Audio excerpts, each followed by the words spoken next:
Sorry. Okay, hey, welcome back to another episode of Go Find Yourself. I don't even know what number it is. I think it's 67, but it's like a fake 67.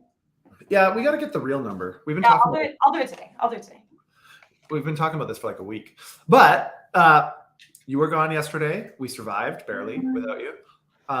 Did you have a good weekend? It was a great weekend. The smoke was intense. I felt like I was living in a post-apocalyptic film for a while. And then it rained, and now it's like blue skies. Nice. It's also kind of blue sky news. Like it seems like a slow news day, but that means we can talk about some weird stuff. What are you wearing? D-Dub. Oh yeah, nice. It's probably one of my favorite hoodies. It was a little chilly in here today. Had a sick kid, so I'm a little tired. So it's chilly. Does that mean you got your AC fixed after all these weeks of complaining? Yeah, it got fixed. Thank you. Congratulations. Yeah, it was obnoxious. We concluded that. I just concluded we got to get we got to get it fixed instead of fighting over who's paying for it. Like, let's just get it fixed. Just get it fixed. It's not functional. Anyways, before we get into what we're talking about, quick reminder: like, share, subscribe, hit the bell, hit the bookmark, all of that shit on all the platforms, so we can spread the love and help dispel the FUD and dampen the FOMO and make sure that people can just make as many objectively informed decisions as possible. So help us out, help us, help others. What are we talking about today? It feels like a bit of a slow news day, but maybe it's just slow in crypto. So we're actually going to talk about gold for a little bit because that's big on crypto feeds right now. And I just want to talk about why it's big on crypto feeds. And then we're going to talk about Ledger, which I don't know. It's a little bit fuddy considering last week's news about Ledger and their new recovery feature. And after that, we're just going to jump into the crypto arms race. We're going to do mostly Asia. There's a little bit from Zambia, and then the rest of it is like Hong Kong, South Korea. What the heck are they doing? That's what we're going to talk about. That's it. I've had some arms race withdrawals, so I'm glad we're going to do it. All right, let's hit it.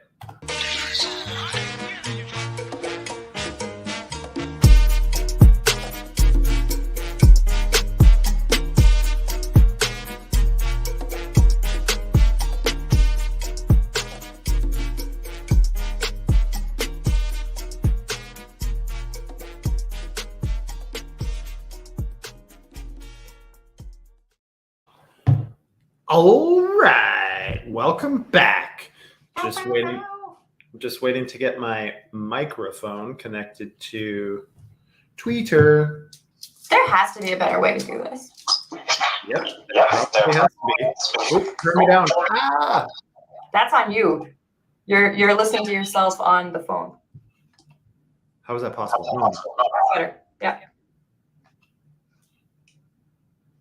Yeah. It can be. Okay, go ahead and introduce the first topic. I'll fix this. All right. So the first topic is gold. I'm going to talk a little bit about gold. It probably seems weird that everyone in crypto is interested in gold right now. I make a lot of jokes about being gold backed versus Bitcoin backed for the USD. But there's a lot going on with gold. You're probably getting LinkedIn ads about gold. I know that I do. And I'm also getting Twitter ads about gold. Gold is trying to make a comeback, mostly because they have found new gold deposits. And gold is not going to be valuable or worthwhile despite having new gold deposits, as in new gold formations in the ground that they found. It's not going to be valuable if nobody wants it. So they have to fabricate desire for us to actually think that gold is valuable again. I don't know. I find this interesting. I know a lot of crypto people who started with gold, and they still hold amounts of gold. I even know some crypto people who have gold blocks in their homes. They haven't gone so far as to put them in their walls because who's going to come steal your gold blocks? We had that big gold heist at the Toronto airport, I think. Remember that? That was a few weeks ago. Yeah. I don't know. Why do people care about gold right now? Do you care about gold right now? Personally, I don't care about gold. I am getting an incredible amount of feedback no matter what I do on my end. Are you able? Can you turn down your phone? Because it's all my mics are off, JD. Entirely? Mm-hmm. Okay. It's so strange. I don't know why I'm hearing myself today and never before. Oh, well, anyways, doesn't matter. I'll deal with it. So yeah, the gold thing is kind of interesting. Part of the value accrual of gold has always been that there's a limited supply. And I think for the history that most of us can remember, that has been a finite number that we believed we had an accurate estimate of. I am uncertain that this new gold deposit changes that. If it does, more supply with constant demand equals a reduction in price, generally speaking. And so they're doing everything they can now to try to encourage gold use cases. Do I care about gold? Not really. Mainly because the functions that made gold appealing back in the day are no longer really relevant. Like if you had gold hundreds of years ago, it was a means of transaction, coins, it was point of sale, so to speak. And you could do a lot of things with it. I mean, what would you do if somebody gave you gold today?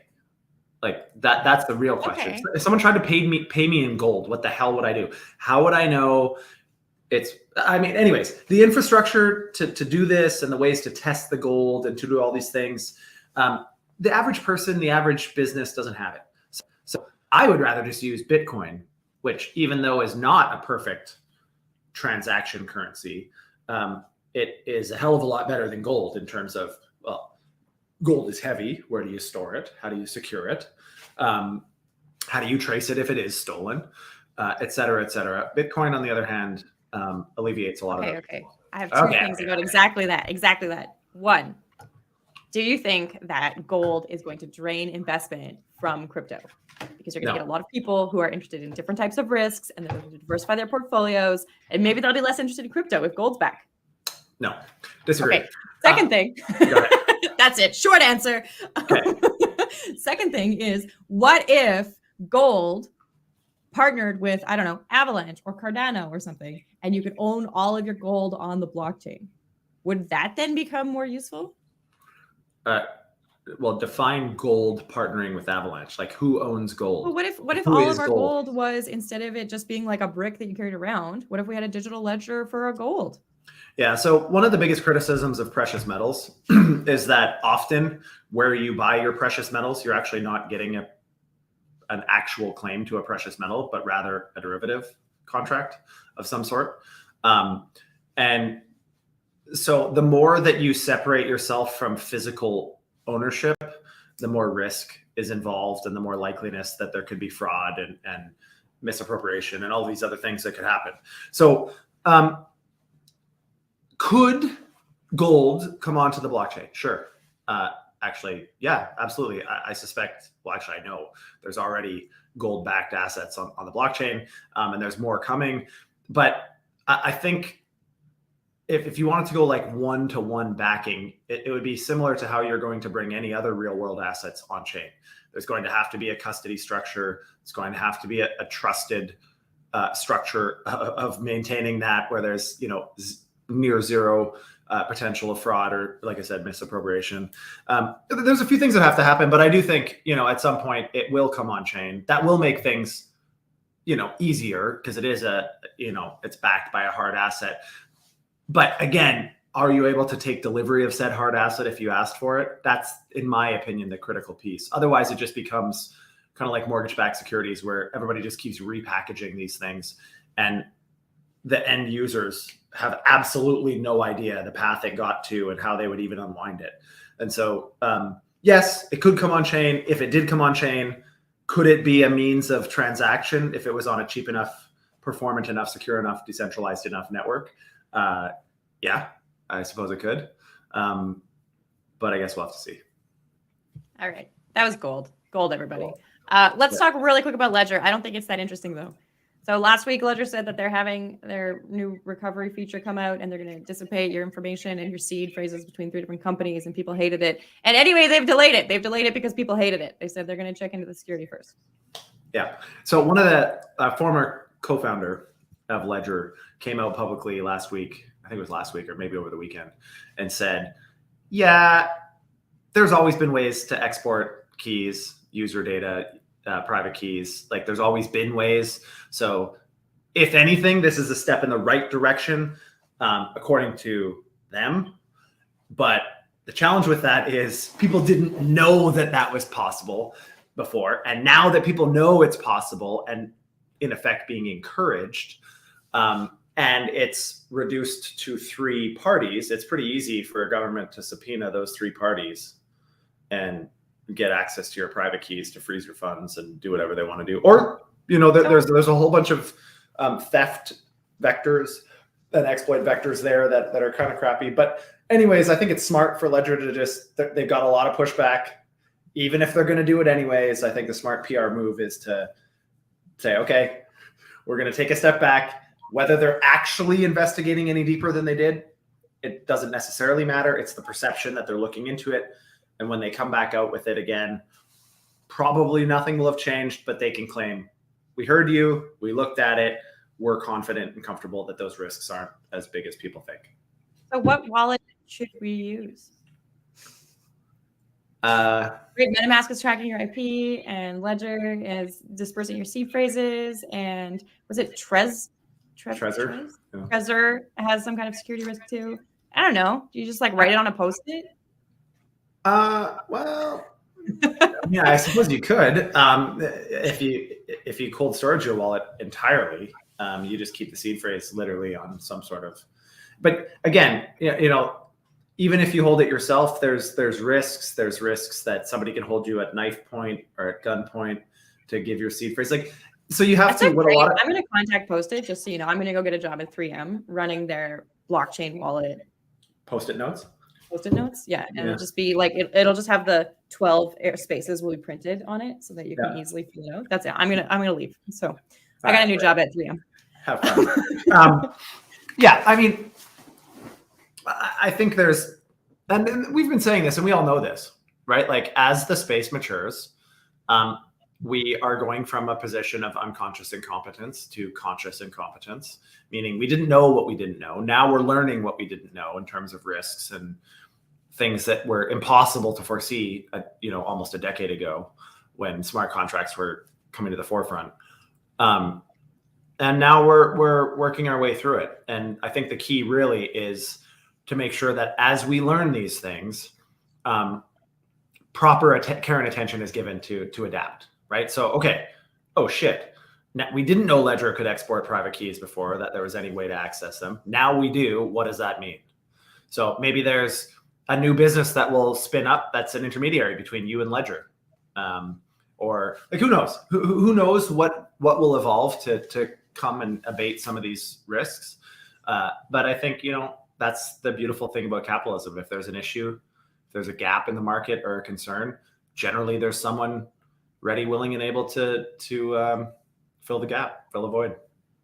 So, LFG. You ready for the crypto arms race? We're gonna jump into it. Fuck, I've been waiting my whole life for this. Zambia. The news is so lame. The news is like, did you know Zambia is going to implement a law? They haven't yet. Worst news ever, but also interesting. Some people might attribute this to more de-dollarization. Some people might attribute this to Zambia being an African country, and they're trying to follow in Nigeria's footsteps, but they're really far apart. It's not like they're bordering or something. So I think that's kind of a stretch. But the deal here is that Zambia is starting to regulate cryptocurrency. I have to talk about it because it is part of the crypto arms race. I don't know if there's anything really in particular to talk about, though. Other than a country that, nothing against Zambia, but a country that the vast majority of people don't even know exists. And if they do, couldn't point it out on a map for sure, including myself. I couldn't put it out on a map. I have no idea where Zambia is. We're going to start spending all those meetings we have booked, those one-on-ones. We're going to do like basic geography. Abdul's laughing at me. It's not that funny, Abdul, on Twitter Spaces, just a shout out. But it is hilarious. I know where Zambia is. Okay, but honestly, I've watched a lot of Fun with Flags with Dr. Sheldon Cooper. All right. And so maybe I need to, find another outlet for international geography. Joking aside, though, Zambia is probably not high up there in terms of economic influence globally. And so they're the dog. I wonder if they're trying to secure the space by another tail. Maybe. They're like, look, we're relevant, please. I don't know. We'll see as more comes out about this. There's not actually any real news about it. It's just that they're going to implement some laws. We don't know what they are yet. What I'm really hoping to see. What I'm really hoping to see what I'm really hoping to see is that we have some consistency once the US gets their shit together. Because if we're going to have different and completely separate regulation and laws and so on in all of these countries, it's going to be a freaking nightmare. Because effectively, and this is kind of novel to Web 2 and finance historically, in that when you open a financial institution historically, and even Web 2 generally, you focus on a specific geolocation, usually. Like a traditional financial institution, it's a physical brick and mortar location at first, and then eventually you expand throughout, your state, your country, and then eventually internationally. But that's done very programmatically, usually. Crypto platforms and blockchain, DeFi in particular, are immediately global. That's part of the function, design, and innovation. The challenge with that is these are new teams often, and frequently they don't have the experience or the skills to understand global regulation. Many projects, and this isn't a criticism, many projects are started by engineers or tech forward individuals with good ideas that they think will change finance as we know it, and they're probably right. But chances of them having international compliance experience is near zero, and the chances of any of these startups being able to afford someone with international compliance experience is near zero, because those people are very expensive. They know their worth. They have worked for Fortune 500-esque companies. So it definitely does pose an issue, in my opinion, that there's not hegemony amongst all of these rules and regulations yet. But MiCA, good step. US, get your shit together. Canada, don't love it, but they made a step. But I mean, the real test, and it's not just because I live in America, but this is generally speaking globally. Whatever America does will probably be the initial standard, and then most other countries will try to adapt in certain ways. I think that's so USA centric. It is, it's but like you have blinders on, JD. It is, and I'm not saying it's right. I'm just saying that's how it is. I don't think it is. I think you've got big blinders on. Maybe we'll have to see. You did move to the States. Right. Yeah. I moved to the States, but I wish it wasn't that way, because the US is super slow and is very, very divisive politically right now. And so even a lot of the commentary and the other bills that are being floated around in Congress and different things in the US, I mean, they're not trying to come towards some canonical standard. They're both appropriate. I think you have a self-confirmation bias here just because of the news that you are getting, right? So in your mind, America is going to lead because they are the world power. But in the mind of, I don't know, Brazil, Russia, India, China, South Africa, Hong Kong, Zambia, apparently, America won't be the leader, right? In fact, many news outlets, especially if I bother to go through and translate, which I try to do like once a week using Google Translate, so I'm not saying it's super accurate. Lots of news outlets say that Hong Kong is going to be the leader. Hong Kong is going to set the stage. And others say that it's going to be UAE, which for me seems like a long shot, but maybe that's my own self-confirmation bias of not engaging with that news as much, right? Maybe. If you look at every other financial market globally, I mean, the US influence and control dwarfs any grouping of other countries, with the exception of maybe the EU. I mean, of course, China has and MiCA is leading in that way. Yeah, MiCA's leading in that way. But again, it's not definitive, in my opinion, that the US or MiCA is going to be the tail that wags the dog. Well, MiCA is already established, and when are we going to get America? This way, who is not going to be the tail that wags the dog? My opinion, Middle East, China, emerging markets, developing nations, communist nations, socialist nations, autocratic countries. Like, that shit is not going to be globally accepted, in my opinion. And well, globally accepted is different than the global standard, right? Maybe. Just because people don't like it doesn't mean that it isn't the standard. Okay, Hong Kong has taken a major step. We can agree to disagree on this one. I'm happy to be proven wrong. Hong Kong has taken a major step towards legitimizing crypto. I feel like this is also old news. I think that we reported on them looking to do this, and now they are enacting upon it. But basically, they're offering retail crypto trading licenses. So that's pretty exciting. A lot of people think that Hong Kong is going to lead the way for China to adopt cryptocurrency. I think that CBDCs with Russia are probably going to lead the way for China, but who knows? But this is pretty cool, I think. There are two different angles. I think this is great because China's been very flip-floppy and on crypto for the last how many years? Like China FUD has been like a real thing for almost the entire time that I've been in the space. It's been China FUD, China FUD, China FUD, India FUD, China FUD, India FUD. Like it's kind of the thing. And so to see that they're making meaningful steps to ratify this into law in Hong Kong, which is somewhat arm's length from China, sort of.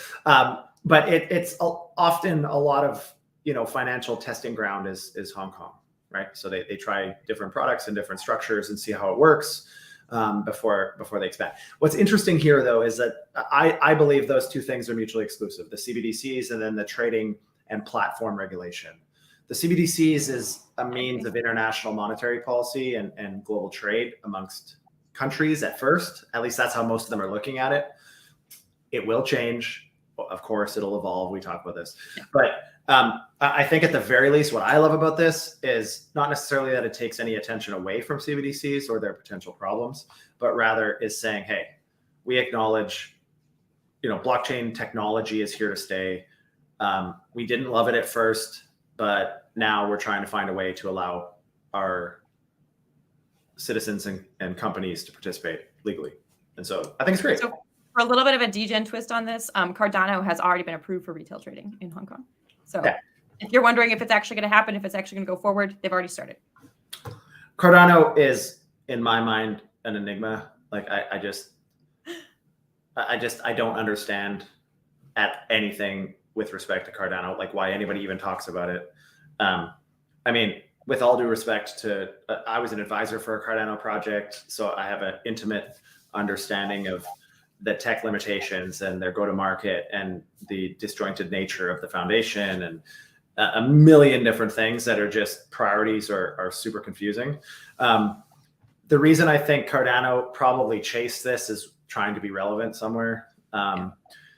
They have always said their whole thing has been, let's bank the unbanked. So it would make sense that they're leaning into this. But again, from Hong Kong's perspective, it's a major cryptocurrency. I don't see why its market cap is what it is. But the point is that it is a major cryptocurrency still. And that being approved in Hong Kong, I think sets the stage for others to follow suit. So that's definitely good. Okay, last one. That's also, I can't pass over it today because it's too close. It's in Asia. Kava and Waves have been approved to start trading in South Korea again. So basically they had been trading and then there were security risks. So they stopped trading. So a lot of South Korean citizens had money in there and couldn't actually get the money out. And now that they have resumed taking deposits and what have you, they're actually seeing deposits. So they're not seeing people pull all of their cash out. They're seeing that the South Koreans are really optimistic about participating in the Kava ecosystem. And I don't know, I think that's kind of cool. Yeah, I think, Kava has definitely done a really good job.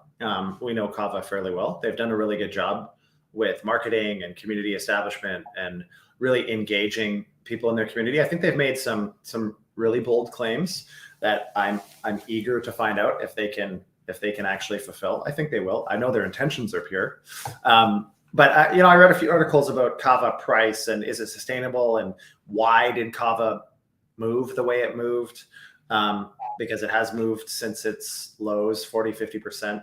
I don't know what the exact price is today, but it's moved quite a bit in the last few months. And I think a lot of that has to do with, partnership announcements, Rome Blockchain Labs launching a lending protocol called Hover into their shameless plug.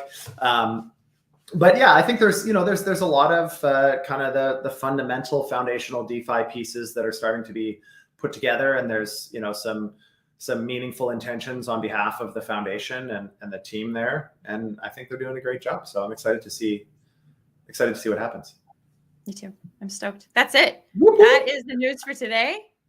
Like, subscribe, right. Abdul. Thank you for joining us. Join us tomorrow too. Also message me. Tell me what you want us to report on because I don't know, maybe you love the crypto arms race as much as I do. Who doesn't? How can you not? I mean, JD, Anyways, yeah, you do it. go You do find it. yourself. Aw, thanks, man.